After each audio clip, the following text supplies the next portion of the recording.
Episode 301. அப்போது சோமன் அந்த போட்டியில் வெற்றி பெற்றான் என்று அங்கிருந்த அந்த போட்டியின் மாஸ்டர் அறிவித்தார். அத்துடன் சோமன் டாப் 10 5க்குள் வந்துவிட்டான். மற்றொரு போட்டியில் வென்றால் முதல் 3 இடத்தை பிடிக்கக்கூட வாய்ப்பிருக்கிறது என்று அறிவித்தார். அதை கேட்டதும் ஆதனுக்கு மிகவும் சந்தோஷமாக இருந்தது. அப்போதுதான் அவன் கண்களை திறந்தான். அவன் திரும்பி பருளையும் வேங்கையனையும் பார்த்தான். அந்த இருவரும் அந்த அறிவிப்பை கேட்டு மிகவும் சந்தோஷமாக உணர்ந்தார்கள். இருப்பினும் பருளுக்கு மட்டும் ஆதன் எப்படி ஜனனியை சமாளிக்கப் போகிறான் என்று பயத்தில் நின்று கொண்டிருந்தாள். அதை பார்த்த ஆதன் இருவரையும் பார்த்து சிறு புன்னகை செய்துவிட்டு அடுத்த நிமிடம் தரையை அழுத்தி மேலே பறந்து சென்று அந்த சண்டை போடும் மேடையில் நின்றான். அப்போது அங்கிருந்த ஜனனி, என்னடா நான் சண்டைக்கு கூப்பிட்டு இவ்வளவு நேரம் கழிச்சு வர்ற? என்ன வரலாமா வேண்டாமான்னு யோசிச்சுட்டு இருந்தியா? அப்புறம் சண்டைக்கு போன இந்த ஜனனி நம்மள கொன்றுவாளுன்னு பயந்துட்டு இருக்கியா? நம்ம இவ அட்டாக்க தாக்கு பிடிக்க முடியுமா முடியாதான்லாம் யோசிச்சுட்டு வர்றியா என்று ஏளனமாக கேட்டாள். அது கேட்ட ஆதன் சிரித்து விட்டு, அதெல்லாம் நான் எதுவும் யோசிக்கல. பாவம், இந்த புள்ள இப்போதான் தோத்துட்டு வந்திருக்கா. இவன் மறுபடியும் இத்தனை பேர் முன்னாடி தோத்து போனா பாவம் எவ்வளவு கஷ்டமா இருக்குமோன்னு யோசிச்சு பார்த்து சிரிச்சுட்டு வந்தேன் என்று கிண்டலாக கூறினான். டே ஆதன், நீ என்று பேசுவதற்கு வந்தாள் ஜனனி. அப்போது ஆதன், இந்த பேச்சுவார்த்தையெல்லாம் வேணாம், நேரா சண்டைக்கு போலாம். நீதான் கொந்தளிச்சுக்கிட்டு இருக்க, அதனால நீயே முதல்ல அட்டாக் பண்ணு என்று கூறினான். அது கேட்டதும் ஜனனிக்கு கோபம் அதிகமானது. அவள் முதல் அட்டாக்கையே தனது ஸ்பிரிட் மிருகமான ஒற்றை கொம்பு யூனிகான் கொண்டு வந்தாள். அது அவளுக்கு பின்னால் 30 இருந்து 40 அடி உயரத்திற்கு வந்து நின்றது. அதை பார்த்து அங்கிருந்த ஆதன் மற்றும் அனைவரும் பேரதிர்ச்சியுடன் பார்த்து கொண்டிருந்தார்கள். ஏனென்றால் ஒரு யூனிகான் ஸ்பிரிட்டை முதல் அட்டாக்கில் ஜனனி பயன்படுத்துகிறாள் என்றால் அவள் எவ்வளவு கோபத்தில் இருக்கிறாள் என்று அங்கிருந்த அனைவராலும் உணர முடிந்தது. அந்த யூனிகானும் சற்றும் யோசிக்காமல் ஆதனை தாக்க அவனை நோக்கி வேக வேகமாக சென்றது. அதைத் தொடர்ந்து ஜனனி அவளது லைட் சக்தியையும் எடுத்து ஆதனை நோக்கி தாக்கினாள். அந்த அட்டாக் யூனிகான் ஸ்பிரிட்டுடன் இணைந்து சென்று ஆதனை தாக்க வேக வேகமாக சென்றது. அது ஜனனியின் பாதிக்கு மேல் இருக்கும் சக்தியின் அட்டாக் ஆகும். அதை ஆதனை நோக்கி ஒரே நேரத்தில் அட்டாக் செய்தாள் ஜனனி. அந்த 2 அட்டாக்கையும் பார்த்த ஆதன் எந்த ஒரு உணர்ச்சியும் காட்டிக்கொள்ளவில்லை. ஜனனி அருணிடம் தோல்வி அடைந்ததால் அந்த கோபத்தை முழுக்க தன் மீது காட்டுகிறாள் என்று ஆதன் புரிந்து கொண்டான்.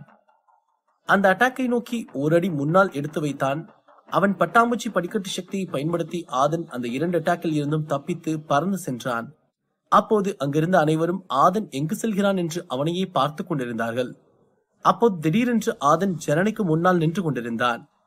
ஆதன் அந்த காற்றில் பறக்கும் போதே தங்க நிறமான டிராகன் ஈட்டியை எடுத்து விட்டான். அதில் உயிரெடுக்கும் ஈட்டி சக்தியின் முதல் லெவலை இணைத்தான். அப்போது ஆதன், உன் அட்டாக்ல இருந்து நான் தப்பிச்சிட்டேன், இப்போ நான் அதே இடத்துக்கு போயிட்டு என் அட்டாக்கு காட்டுறேன் இரு என்று கூறிவிட்டு அப்படியே மேலே பறந்து சென்றான். அப்போது அவன் ஈட்டியில் இருந்த லைட் சக்தியை ஜனனியை நோக்கி தாக்கினான்.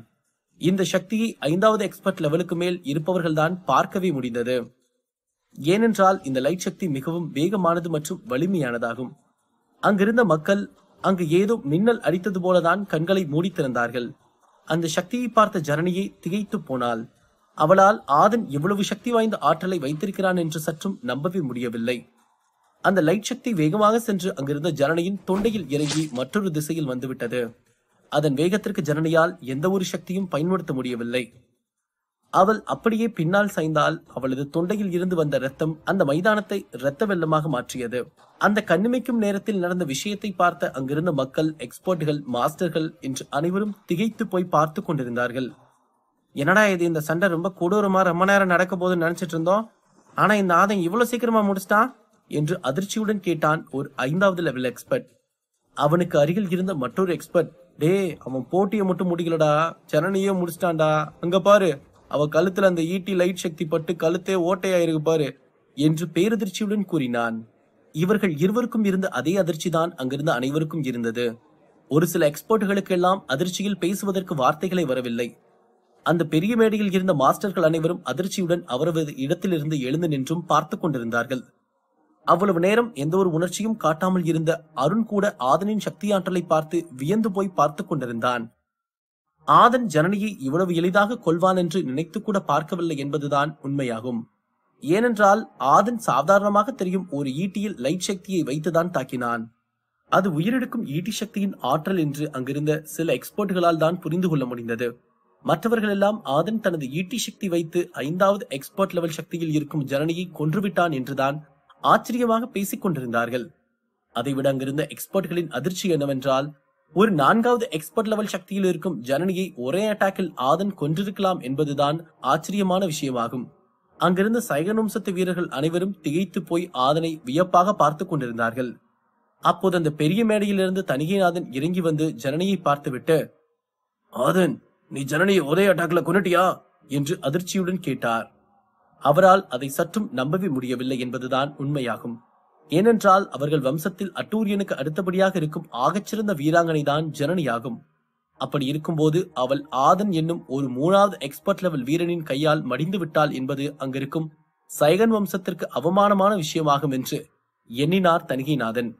ஆமையா, அவ உங்க கண்ணு முன்னாடி தானே செத்து கிடக்குறா, இதுல உங்களுக்கு என்ன சந்தேகம் என்று ஆதன் கேட்டுவிட்டு தனது தங்க நேரமான டிராகன் ஈட்டியை தரையில் குத்தி நின்றுவிட்டு தணிகைநாதனை பார்த்து மீண்டும், அவ என்ன கொல்ல வந்தா, அதுல இருந்து தப்பிச்சுதான் அவளை கொன்ன, இதுல என்ன தப்பு இருக்கையா என்று கேட்டான்.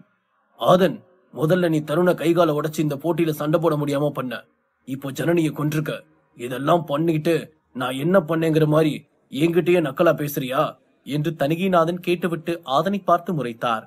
அதன் பிறகு மீண்டும் ஆதனை பார்த்து, நீ இந்த போட்டிக்கு எதுக்கு வந்திருக்கேன்னு சொல்ல ஆதன், இப்படி எல்லா மாவீரர்களையும் கொல்றதுக்கு தான் இந்த அகாடமியில சேர்ந்திருக்கியா என்ன என்று கோபமாக கேட்டார். ஐயா, கொஞ்சம் மூச்சு விட்டு பேசுங்க, என்னை யாரும் கொல்ல வராம நான் போய் யாரையும் கொல்லல, சரிங்களா? அதோட நம்ம போட்டியோட ரூல் கூட கொஞ்ச நேரத்துக்கு முன்னாடி மாறிடுச்சுன்னு நம்ம பாலன் மாஸ்டர் கூட சொன்னாரு, உங்களுக்கு அது ஞாபகம் இல்ல போல என்று கூறினான் ஆதன். அதை கேட்டதும் தணிகைநாதனுக்கு ஆதனிடம் என்ன சொல்வதென்று தெரியாமல் நின்று கொண்டிருந்தார். அப்போது அவர் வேகமாக திரும்பி பாலனை பார்த்து, பாலன் மாஸ்டர், இவன் பாருங்க என்கிட்ட எப்படி திமிரா பேசிட்டு இருக்கான்னு, அதுவும் இல்லாம இவன் இந்த போட்டியில கலந்துகிட்டு சண்டை போட்டு அவனோட சக்தி எல்லாத்துக்கும் வெளிப்படுத்துறதுக்கு வரல, நம்ம எல்லா வம்சத்து வீரர்களையும் கொல்றதுக்கு தான் வந்திருக்கான் போல, இதுக்கு நீங்க தான் இவனை கண்டிக்கணும் என்று கூறினார். அதை கேட்ட பாலன் தனது இடத்திலிருந்து எழுந்து வந்து, எதுவா இருந்தாலும் பேசிக்கலாம் மாஸ்டர், நீங்க மேடைக்கு வாங்க என்று கூறினார். பாலன் ஆதனுக்கு எதிராகத்தான் பேசப் போகிறார் என்று தணிகைநாதன் எண்ணிக்கொண்டு ஆதனை பார்த்து வஞ்சகமாக சிரித்தபடியே நின்று கொண்டு, நீங்க சொல்லுங்க மாஸ்டர், அதை கேட்டுட்டு அதுக்கப்புறம் நான் மேடைக்கு வர்றேன் என்று கூறினார் தணிகைநாதன். பாலன் தணிகைநாதனை பார்த்து, மாஸ்டர், நான் இப்ப கொஞ்ச நேரத்துக்கு முன்னாடி தான் எல்லாருக்கும் முன்னாடியும் சொன்னேன், இந்த டாப் 10க்கான போட்டியில யாரும் அவங்களோட முழு சக்தியை கட்டுப்படுத்திக்கிட்டு சண்டை போட வேண்டாம், எல்லாரும் அவங்கவுங்க முழு சக்தியும் பயன்படுத்துங்க, அப்பதான் உங்க முழு திறமை மக்களுக்கும் எங்களுக்கும் தெரியும்னு. அதுவும் இல்லாம இங்க இருக்க நீங்க நான் எல்லாரும் பார்த்தோம், ஆதனை கொன்னே தீருவேன்னு முதல்ல நின்னது யாரு என்று கேட்டார். அப்போது அதற்கு தணிகைநாதன், முதல்ல ஜனனிதான் மாஸ்டர் அவனை கொல்லுவேன்னு சொன்னா, ஆனா என்று பேசுவதற்கு வந்தார். அவ்வளவுதான் மாஸ்டர், நீங்க கேட்டதுக்கான பதில் கிடைச்சிருக்கு, வாங்க வந்து மேடையில உங்க இடத்துல உட்காருங்க வாங்க, அப்பதான் அடுத்த போட்டியை நடத்தி முடிக்க முடியும் வாங்க என்று கூறினார் பாலன். அதை கேட்டதும் தணிகைநாதனுக்கு கன்னத்தில் அறை விழுந்தது போல உணர்ந்தார். ஆதனை கோபமாக பார்த்து கொண்டிருந்தார். அவருக்கு இருக்கும் கோபத்திற்கு தனது சக்தியை எடுத்து ஆதனை இப்போதே கொல்ல வேண்டும் என்று எண்ணிக்கொண்டிருந்தார். ஆனால் அப்படி தணிகைநாதன் சக்தி எடுத்தால் ஆதன் இறந்து விடுவான். ஆனால் தணிகைநாதன் பெயர் மேலும் சரிவதோடு ஆதனின் புகழ் மேலும் மேலும் பேசப்படும் என்று எண்ணிவிட்டு திரும்பி அட்டூரியனை பார்த்தார். அப்போது அட்டூரியனும் அவரை போலவே ஆதனை கோபத்துடன் பார்த்து கொண்டிருந்தான். அதை பார்த்த தணிகைநாதன், எப்படியாவது இந்த ஆதனுக்கும் அட்டூரியனுக்கும் சண்டையை கொண்டு வரணும், அப்பதான் நம்ம பல வருஷத்தோட பக்கம் முடிவுக்கு வரும், இந்த பக்கம் முடிவுக்கு வரப்போற நேரம் நெருங்கிருச்சு ஆதன், அது வரைக்கும் உன்னால எவ்வளவு முடியுமோ அவ்வளவு ஆடிக்கோ என்று நினைத்துவிட்டு நின்று கொண்டிருந்தார். தணிகைநாதன் மேடைக்கு வராததை பார்த்த பாலன், நான் சொன்ன வார்த்தைகள் உங்களுக்கு ஏத்துக்கிறதா இல்லைன்னா நீங்க முடிவு பண்ணிக்கோங்க, வேணும்னா நீங்க என் இடத்துல உட்கார்ந்துக்கோங்க மாஸ்டர், நான் வேணும்னா இங்கிருந்து போயிடுறேன் என்று விரக்தியுடன் கூறினார். அப்போது அங்கிருந்த மக்கள் பாலன் வார்த்தைகளை கேட்டுவிட்டு, நம்ம பாலன் மாஸ்டர் ஆதனுக்காக தணிகைநாதனை விட்டு கொடுத்து பேசுற மாதிரி இருக்கு, அப்படி இந்த ஆதன் என்ன பண்ணிட்டான்னு அவருக்கு சப்போர்ட்டா பேசுறாரு என்று கூறினான் ஒருவன். அதை கேட்டு அவனுக்கு அருகில் பாலன் பேசுவதை கேட்டுக் கொண்டிருந்தவன், இப்ப பாலன் மாஸ்டர் என்னடா தப்பா பேசிட்டாரு, யாராவது ஒருத்தர் நியாயமா பேசினா போதும், அவர் எவனுக்கோ சப்போர்ட்டா தான் பேசுவார்னு சொல்லிட்டு வந்துருவீங்களே, சரிடா நீங்க சொல்ற மாதிரி அவர் சப்போர்ட்டா தான் பேசுறாரு, இப்போ அவர் சொன்னதுல என்ன தப்பு இருக்குன்னு மட்டும் சொல்லடா பாக்கலாம் என்று கேட்டான். அதை கேட்ட இதற்கு முன்பு பேசிய நபர் ஏதும் பேசாமல் அமைதியாக அமர்ந்து கொண்டான். அதை பார்த்து அங்கிருந்த மக்கள் அந்த நபரை முகத்தை சுளித்தவாறு பார்த்து கொண்டிருந்தார்கள். இப்போது இரண்டாவதாக பேசிய நபர் போல் அனைவரும் கேள்வி கேட்க ஆரம்பித்தால் அந்த முதல் நபர் போல் யாரும் பொய்யான விஷயங்களை மக்களிடம் பரப்ப மாட்டார்கள். அப்போது தணிகைநாதன் பாலனை பார்த்து, சாரி மாஸ்டர், ஜனனி இப்படி இறந்து கிடக்கிறத பார்க்க முடியாம தான் இங்கேயே நின்னுட்டேன், மத்தபடி உங்க பேச்ச மீறணும்னு கனவுல கூட நான் நினைச்சு பார்த்ததில்ல மாஸ்டர் என்று கூறிவிட்டு தலையை குனிந்தவாறே சென்று பெரிய மேடையில் ஏறி தனது இடத்தில் அமர்ந்தார். தணிகைநாதன் தலையை குனிந்து வருத்தத்துடன் செல்வதை பார்த்த அட்டூரியனுக்கும் அங்கிருந்த சைகநும்சத்து வீரர்களுக்கும் எக்ஸ்பர்ட்களுக்கும் மிகவும் வருத்தமாக உணர்ந்தார்கள். அதன் பிறகு அட்டூரியனும் சைகநும்சத்து எக்ஸ்பர்ட்களும் ஆதனை இப்போதே கொல்ல வேண்டும் என்று எண்ணிக்கொண்டிருந்தார்கள். இருப்பினும் இப்போதைக்கு அந்த எக்ஸ்பர்ட்களால் ஏதும் செய்ய முடியாது என்பதால் அமைதியாக திரும்பி அட்டூரியனை பார்த்தார்கள். அப்போது அட்டூரியன் நான் பார்த்துக் கொள்கிறேன் என்பது போல அவர்களிடம் சைகை செய்தான். அதை பார்த்ததும் தான் அவர்கள் அவர்களது இடத்தில் அமைதியாக அமர்ந்தார்கள். அங்கு அவர்கள் அமர்ந்ததும் தான் பாலன் சென்று தனது இருக்கையில் அமர்ந்தார். தணிகைநாதன் அவரது இருக்கையில் அமர்ந்ததும் ஆதனை பார்த்து முறைத்துக் கொண்டுதான் இருந்தார். ஆனால் அதையெல்லாம் ஆதன் சற்றும் கண்டுகொள்ளவே இல்லை. அவன் அங்கிருந்த மக்களின் மனநிலை என்னவென்று சுற்றி பார்த்து கொண்டிருந்தான். ஆதனுக்கும் ஜனனிக்கும் சண்டை ஆரம்பிக்கும் போது அங்கிருந்த அனைவரும் ஆதனின் முடிவு மிகவும் தவறானது என்று நினைத்துக் கொண்டும் பேசிக்கொண்டும் இருந்தார்கள். ஆனால் போட்டி இப்படி மாறும் என்று அங்கிருந்த யாரும் நினைத்து கூட பார்க்கவில்லை. அங்கு ஜனனி தொண்டையில் லைட் சக்தி பட்டு இறந்து கிடப்பதை யாராலும் நம்பவே முடியவில்லை. அவர்கள் அருண் ஜனனியை வென்றபோது அவர்களுக்கு இருந்த அதிர்ச்சியை விட ஆதன் இப்போது ஜனனியை கண்ணிமைக்கும் நேரத்தில் கொன்று வீழ்த்திய அதிர்ச்சிதான் அதிகமாக இருந்தது. அப்போது பருள் சென்று பாலனை பார்த்து, அப்பா, இப்ப ஆதம் பயன்படுத்தின சக்தி பேர் என்னப்பா? அவன் சாதாரணமான ஈட்டில லைட் வச்சுதானே தாக்குனா, அதை கூட ஜனனியால தாங்க முடியாம இறந்து போயிட்டா. அதுவும் இல்லாம இந்த லைட் சக்தி வந்ததும் தெரியல போனதும் தெரியல. ஏதோ ஒரு மின்னல் அடிச்ச மாதிரி கண்ணுக்கு முன்னாடி பிளாஷ் அடிச்சிச்சு. அப்புறம் பார்த்தா ஜனனி இறந்துருக்கா. இங்க என்னப்பா நடக்குது என்று ஆச்சரியம் குறையாமல் கேட்டாள். அன்னைக்கு நீ ஒரு புத்தகம் எடுத்துட்டு வந்து இந்த சக்தியை நான் படிச்சு பார்க்கட்டுமான்னு கேட்டியே, அது உனக்கு ஞாபகம் இருக்கா என்று கேட்டார் பாலன். ஐயோ, அது இப்போ கொஞ்ச நேரம் வரைக்கும் ஞாபகம் இருந்துச்சுப்பா. இப்போ டக்குன்னு பேர் ஞாபகம் வர மாட்டேங்குது. நீங்க கூட அந்த சக்தி ரொம்ப உடலை வருத்தும், அதனால அதை இன்னும் 2-3 எக்ஸ்போர்ட் லெவல் போனதுக்கு அப்புறம் பாத்துக்கலான்னு கூட சொன்னீங்களே, அதுதானப்பா என்று கேட்டாள் பருள். அதுதான்மா. அந்த புத்தகத்தோட பேரு உயிரெடுக்கும் ஈட்டி சக்திமா. அததான் ஆதம் படிச்சிருக்கான். அதோட முதல் லெவல் ஈட்டி தான் இப்போ ஆதன் இந்த சண்டையில ஜனனிக்கு எதிராக பயன்படுத்தினான் என்று கூறினார் பாலன். அதை கேட்டதும் அதிர்ச்சி அடைந்தாள் பருள். அவள் அப்படியே அதிர்ச்சியுடன் திரும்பி ஆதனை பார்த்தாள். அப்போது ஆதன் மெல்லமாக நடந்து வேங்கையனுக்கு அருகில் வந்து நின்றான். பருளுக்கு யாருடன் மிகப்பெரிய சண்டை காத்திருக்கிறது? ஆதனுக்கு காத்திருக்கும் மன வருத்தம் என்ன? அடுத்தடுத்து கதைக்களத்தில் காத்திருக்கும் சுவாரஸ்யமான சம்பவங்கள் என்ன? எபிசோட் 302. பாலனிடம் கேட்டுவிட்டு அந்த பெரிய மேடையில் இருந்து பருள் வேக வேகமாக கீழே இறங்கி வந்தாள். அதை பார்த்த ஆதன், எதுக்கு இப்படி வேக வேகமா ஓடி வர்ற? மெதுவா வர வேண்டியதானே என்று கூறினான். அது இருக்கட்டும், நீ எப்போ அந்த உயிரெடுக்கும் ஈட்டி சக்தி புத்தகத்தை படிச்ச என்று கேட்டாள் பருள். அதை கேட்டதும் அந்த மேடைக்கு அருகில் இருந்த அனைவரும் ஆதனை வியப்பாக பார்த்தார்கள். அத்துடன் அந்த ஈட்டியை வைத்துத்தான் இப்போது ஆதன் ஜனனியை கொன்றிருக்கிறான் என்று பேசிக் கொண்டிருந்தார்கள். அட, இது நானும் சோமன் அந்த அரசபுரத்து போட்டிக்கு போயிட்டு வந்ததுக்கு அப்புறம் அந்த மதுரா அகாடமி நூலகத்துலதான் போய் எடுத்துட்டு வந்து படிச்சோம் என்று கூறினான் ஆதன். அதை கேட்ட பொருள், என்னடா இந்த சக்தியை படிச்சுட்டு இப்படி சாதாரணமா படிச்சேன்னு சொல்ற? இதோட பவர் தெரியுமாடா உனக்கு என்று கேட்டாள். அப்போது வேங்கையன் பருளை பார்த்து, இந்த விஷயத்த பத்தி அவன் தெரியாம தான் இதை எடுத்து படிச்சிருக்கான்னு நினைக்கிறியா நீயே? இந்த உயிரெடுக்கும் ஈட்டி சக்தி 3 லெவல் இருக்கு. இதுல இருக்க முதல் 2 இவன் சொல்ற அட்டாக்க பண்ணும். ஆனா 3வது போச்சுன்னா கண்டிப்பா உயிரை எடுத்துட்டு தான் வரும். அடுத்தது இந்த உயிரெடுக்கும் ஈட்டி சக்தி தான் நம்ம மார்ஷியல் ஆர்ட்ஸ்ல 2வது சக்தி வாய்ந்த ஒண்ணு. அப்புறம் இதோட வேகமும் வலிமையும் ரொம்பவே பயங்கரமா இருக்கும். இதெல்லாம் உனக்கு எப்படி தெரியும் தானே நீ கேட்க வர்ற? இத பத்தி ஆதன் தான் என்கிட்ட சொன்னான் என்று கூறினான். வேங்கையன் பேசியதை அங்கிருந்த மாஸ்டர்கள், எக்ஸ்பர்ட்கள் மற்றும் சில மக்களும் கேட்டு உறைந்து போனார்கள். ஆதன் இதுபோல சக்தி வாய்ந்த ஒரு ஆற்றலை வைத்துக் கொண்டுதான் இவ்வளவு எளிமையாக இருக்கிறானா என்று அங்கிருக்கும் அனைவரும் ஆதனை வியப்பாக பார்த்து கொண்டிருந்தார்கள்.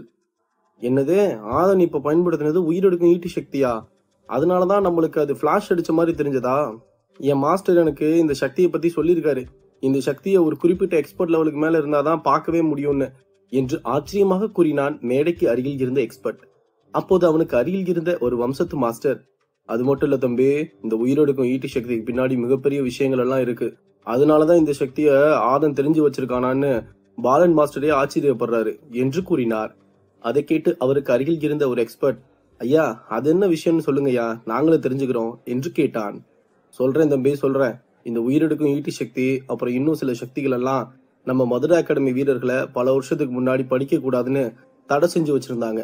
ஏன்னா இந்த சக்தியை படிச்சு அதை கத்துக்கிற ஒரு வீரனால அதோட வலியை தாங்க முடியாம உடம்பு வெடிச்சும் மனநிலையை ஒன்றுபடுத்த முயற்சிக்கும் போது மனநிலையே குழம்பி பைத்தியமாவும் போயிட்டாங்க. அதனால இந்த புத்தகத்தை யாருமே எடுத்து படிக்கல. ஆனா இந்த ஆதன் இதை எடுத்து படிச்சு துல்லியமா பயன்படுத்துறான்னா சும்மா மத்தவங்க மாதிரி வாய்க்கு வந்ததை சொல்லல. உண்மையா சொல்றேன், இவன் ஒரு மாவீரன் தான். அதனாலதான் அவன் ஒரே அட்டாக்ல ஜனனியை கொன்னுட்டான் என்று கூறினார். அதை கேட்ட அவரது சிஷ்யர்களும் மக்களும் பேரதிர்ச்சி அடைந்தார்கள். அப்போது அவரது சிஷ்யன் ஒருவன், மாஸ்டர், அப்போ எனக்கு தெரிஞ்சு இதுக்கு முன்னாடி தருண ஆதன் காயப்படுத்தும் போது இந்த ஈட்டி சக்தியை தான் பயன்படுத்திருக்கான் இல்லையா மாஸ்டர் என்று சந்தேகத்துடன் கேட்டான். ஆமா, ஆதன் தருணுக்கு முதல் லெவல் உயிரெடுக்கும் ஈட்டி சக்தியை பயன்படுத்தினான். ஜனனிக்கு 2வது லெவல் ஈட்டி சக்தியை பயன்படுத்தி கொன்னுட்டான். இப்ப ஆதன் 3வது லெவல் படிச்சிருக்கானா இல்லையான்னு அவனுக்கு மட்டும்தான் தெரியும் என்று கூறினார் மாஸ்டர். அதை கேட்டதும் அங்கிருந்த மக்கள் அனைவரும் ஆதனை பற்றியும் அவனது சக்தி ஆற்றலை பற்றியும் தான் பேசிக் கொண்டிருந்தார்கள். ஆதன் உடல் அளவிலும் பலம் வாய்ந்து விளங்குகிறான். அத்துடன் அவன் மார்ஷியல் ஆர்ட்ஸ் உலகத்தின் மாபெரும் சக்தியான உயிரெடுக்கும் ஈட்டி சக்தியையும் பயின்றிருக்கிறான் என்று அவனை பெருமிதமாக பேசிக் கொண்டிருந்தார்கள்.